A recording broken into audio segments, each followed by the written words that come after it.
மார்க்கெட்டில் தான் நம்மளுக்கு சேலுக்கு வந்திருக்கு. ஸோ இந்த வீடு பார்த்திங்கன்னா நம்ம காமாட்சி அம்மன் கோயிலுக்கு பேக் சைடில் வரும். ஸோ இங்கேருந்து பார்த்திங்கன்னா ஒரு 700 மீட்டர்லேயே உங்களுக்கு மெயின் ரோடு வந்துடும்.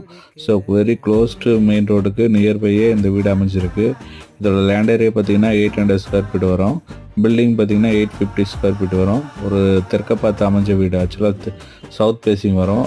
ரீசேல் ஹவுஸ் தான்.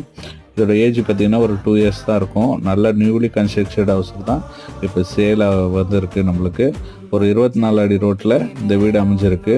ஸோ ஃபுல்லி ரெசிடென்டல் ஏரியா தான், பக்கத்தில் ஃபுல்லாகவே ரெசிடென்டல் ஏரியாவில் இந்த வீடு அவைலபிளாக இருக்குது. ஸோ மிஸ் பண்ணாதீங்க. மாங்காட்டில் ரொம்ப க்ளோஸில் இருக்குது, மெயின் ரோடுக்கு நியர்பையே இருக்குது. ஸோ மாங்காட்டில் பார்த்தீங்கன்னாலே எல்லாமே 1.5 கிலோமீட்டர்ஸ் 1 கிலோமீட்டர்ஸ்க்கு அப்புறம் தான் உங்களுக்கு இண்டிவிஜுவல் ஹவுஸ் கிடைக்கும். ஆனால் இந்த வீடு பார்த்திங்கன்னா உங்களுக்கு மெயின் ரோட்டுக்கு நியர்பையே ஒரு 700 மீட்டர்லேயே இப்போ அவைலபிளாக இருக்குது, ஒரு 24 அடி ரோட்டில். ஸோ மிஸ் பண்ணாதீங்க. இந்த வீட்டை பார்க்க ஆசைப்பட்டீங்கன்னா ஸ்க்ரீன்